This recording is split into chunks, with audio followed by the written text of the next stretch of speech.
Bien, continuamos con la clase. Pasamos a ver el tema de conceptos, dentro de conceptos fundamentales, los tipos de datos. ¿Qué son los tipos de datos? Los tipos de datos son dos tipos, simples y compuestos. Primeramente, los simples son aquellos que ocupan solamente una casilla de memoria. Por ejemplo, una variable puede hacer referencia a un único valor a la vez. En este caso tenemos un dato que es de tipo entero, su valor es 128, está dentro de esa casilla de memoria y tiene un identificador. Dentro de los simples podemos encontrar los datos numéricos, que son de dos tipos, enteros y reales. Los enteros son todos aquellos números que no tienen punto decimal, ya sea positivos y negativos, y los reales son aquellos que sí tienen punto decimal, positivos y negativos. También dentro de los datos simples, los tipos de datos simples, se encuentran los datos alfanuméricos. Dentro de estos se clasifican en dos tipos. Tipo carácter, aquellos que solamente contienen un solo carácter y se escriben entre apóstrofes, esos que podemos observar aquí, así como vienen esos ejemplos aquí abajo. La otra clasificación son las cadenas de caracteres, las cuales contienen un conjunto de caracteres y se escriben estas entre comillas. Puede ser un apellido, un nombre, un número telefónico, etc. También están los tipos de datos lógicos o booleanos, los cuales solamente pueden tomar dos valores, verdadero y falso. Los otros tipos de datos son los estructurados. Estos se caracterizan por el hecho de que un nombre o un identificador de la variable estructurada hace referencia a un grupo de casillas de memoria. Es decir, un dato estructurado tiene varios componentes y cada uno de esos componentes puede ser un dato simple o puede ser a su vez un dato estructurado también. Ahora, para poder declarar un dato, tenemos que darle un nombre o un identificador. Y hay ciertas formas para darles nombres a las variables o a las constantes. Primeramente es que el primer carácter que forma un identificador debe ser una letra del abecedario. Los demás caracteres pueden ser letras o dígitos, números o el símbolo especial guión bajo. Además de que la longitud del identificador es igual a 7 en la mayoría de los lenguajes de programación. En algunos varía, pero es importante que el identificador haga referencia al uso que se le da a esa variable o a esa constante. Por ejemplo, tenemos estas 5 variables en memoria. Una se llama suma, la cual hace referencia precisamente a una suma. Y dentro de esa casilla de memoria se va a almacenar una adición, el resultado de una adición. En esa otra casilla de memoria tiene su identificador que es ACUM, que da a entender que en esa casilla se va a almacenar un valor acumulado. Y este es un auxiliar, da a entender entonces que en esa variable se va a almacenar un valor auxiliar. Y así los demás, podemos ver aquí que tenemos 5 variables. Y las casillas están en blanco porque pueden tomar cualquier valor. En cambio, las constantes son datos que no cambian durante la ejecución de un programa.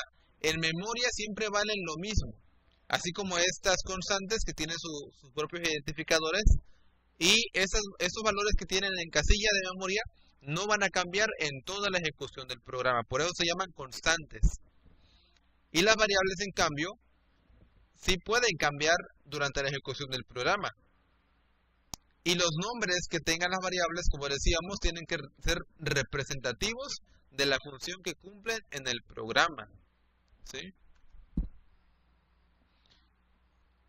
Bien, entonces pasamos ahora al tema de operaciones aritméticas. Para poder realizar operaciones aritméticas es necesario utilizar bien los operadores y los caracteres especiales para esta función. Se pueden realizar operaciones aritméticas entre números, entre constantes y entre variables también. Algunos operadores aritméticos que son comunes también en algunos lenguajes de programación son los que aparecen en la siguiente tabla. El primero de ellos simboliza la potencia.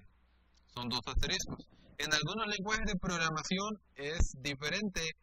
Por ejemplo, Java utiliza una función de una librería para poder ejecutar un número elevado a una potencia. Sin embargo, aquí en el lenguaje algorítmico no vamos a utilizar ningún tipo de función específica de cierta lenguaje. No, sino que es un estándar para crear algoritmos.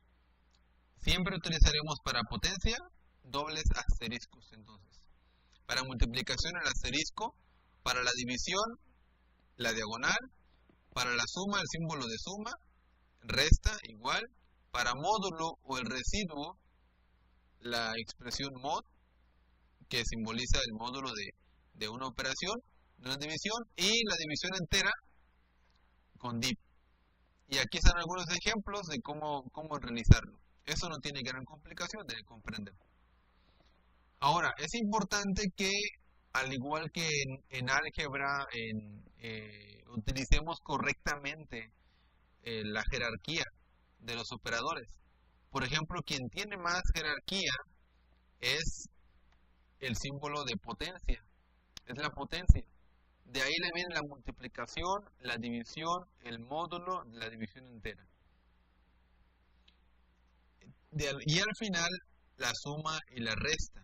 Sin embargo, ante todos estos operadores, el operador de los paréntesis, es un operador asociativo que tiene una prioridad muy alta, más alta que todas las que están aquí. Primero se realiza entonces la operación dentro de paréntesis y después lo que está afuera. Algunas reglas para resolver una expresión aritmética son las siguientes. Si una expresión aritmética contiene subexpresiones entre paréntesis, esas se van a evaluar primero, respetando la jerarquía de operadores aritméticos dentro de esta subexpresión entre paréntesis. Si las subexpresiones se encuentran anidadas por paréntesis, primeramente se va a evaluar la subexpresión que se encuentra en el último nivel de anidamiento, el que está más adentro. Primero ese y ahí hacia afuera. Otra regla es que los operadores aritméticos se aplican teniendo en cuenta la jerarquía de izquierda a derecha. Vamos a ver esto con un ejemplo. Vamos a ver el primer caso. Por ejemplo, tenemos 7 más 5 menos 6. ¿Qué es lo que primero vamos a hacer en operaciones? Bueno, primeramente el 7 más 5, porque acuérdense, es de izquierda a derecha. Y como están en igual jerarquía, el más y el menos, entonces empezamos con el más de izquierda a derecha. De ahí, obviamente, hacemos la operación de 12 menos 6. Y finalmente el resultado es 6. Otro caso, el caso B. Tenemos una operación, 9 más 7 por 8 menos 36 entre 5. ¿Cuál es el operador que tiene más jerarquía? Bueno, la multiplicación. Empezamos haciendo la multiplicación, 7 por 8, 56. Y después seguimos con la división porque tiene más jerarquía. Recuerden también, comenzando de izquierda a derecha. Y por último, de izquierda a derecha, hacemos la operación de adición. Y al finalizar, la operación de resta. Y tenemos el resultado. Tenemos otro caso. El caso C.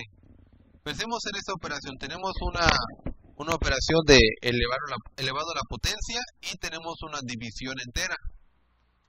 Ahora, primeramente hacemos lo que es la elevación a la potencia. 5 al cubo. ¿Por qué? Porque tiene más jerarquía y aparte está de izquierda a derecha, recuérdenlo. Posteriormente, seguimos con la multiplicación y al finalizar con la división. Y por último, la división entera. Y finalmente, el resultado. Por eso es importante que respetemos el orden o la jerarquía de los operadores. No empezamos con el operador de multiplicación, porque el que tenía más jerarquía de izquierda a derecha era el de potencia. Después, obviamente, como están en igual jerarquía la multiplicación, la división y la división entera, primeramente empezamos con la multiplicación por estar primeramente a la izquierda. Y posteriormente seguimos con la división porque está en la igual jerarquía con la división entera, pero empezamos de izquierda a derecha y finalmente la división entera. Otro caso, aquí tenemos unos paréntesis. ¿Qué pasa cuando tenemos paréntesis? Bueno, primeramente resolvemos lo que está dentro del paréntesis, pero respetando la jerarquía de operadores y de izquierda a derecha. Entonces, como la que tiene más jerarquía es la potencia, por eso hacemos primeramente la operación de potencia. Posteriormente, lo que está dentro del paréntesis, que es el módulo, y ahora nos encontramos ante multiplicaciones y división entera y una resta. De izquierda a derecha, recordemos que como la multiplicación tiene más jerarquía que las demás, empezamos con esa. Posteriormente seguimos con la siguiente multiplicación y con la división entera, con la multiplicación y finalmente con la resta, hasta tener el resultado. Tenemos otro caso, el caso de un poquito más complejo. Tenemos varios paréntesis. ¿Cuál es el paréntesis que está más al fondo, se puede decir? Bueno, tenemos aquí 2 paréntesis, tenemos 3 paréntesis, y este es el paréntesis que viene a estar como una subexpresión más al fondo. Respetando el orden de la jerarquía de los operadores, el que tiene más jerarquía es la potencia. Por lo tanto, comenzamos con la potencia. Posteriormente, seguimos de igual forma dentro del paréntesis que está más al fondo, hacemos la operación. Se quitan los paréntesis, tenemos el resultado, y entonces, de izquierda a derecha, realizamos la operación que tenga más jerarquía. En este caso, la multiplicación. Teniendo la multiplicación de izquierda a derecha, ¿cuál tiene más jerarquía? La división. Por eso hacemos primeramente la división antes de la resta y la suma. Posteriormente, ¿cuál tiene más jerarquía? De izquierda a derecha, como la resta y la suma están en igual jerarquía, entonces se hace primero la operación de resta. Posteriormente, hacemos la operación de adición de un número negativo y un número positivo. Pero entonces, como hay una multiplicación de símbolos, como bien sabemos, entonces esto primeramente lo dejamos tal cual, lo podemos poner nosotros también en álgebra. Sin embargo, hacemos primeramente la operación que tiene más jerarquía, que en este caso la división. Y quedaría de esta manera. Posteriormente hacemos la operación que está dentro del paréntesis en suma de 7 más menos 25.6541. Y eso quedaría de la siguiente manera. Ahora hacemos la operación de división y posteriormente hacemos la operación de multiplicación con un signo negativo y un signo positivo. Y con eso terminamos nuestro ejemplo. Como vemos, es muy sencillo realizar operaciones aritméticas. Y respetando, recordemos, respetando el orden jerárquico y de izquierda a derecha.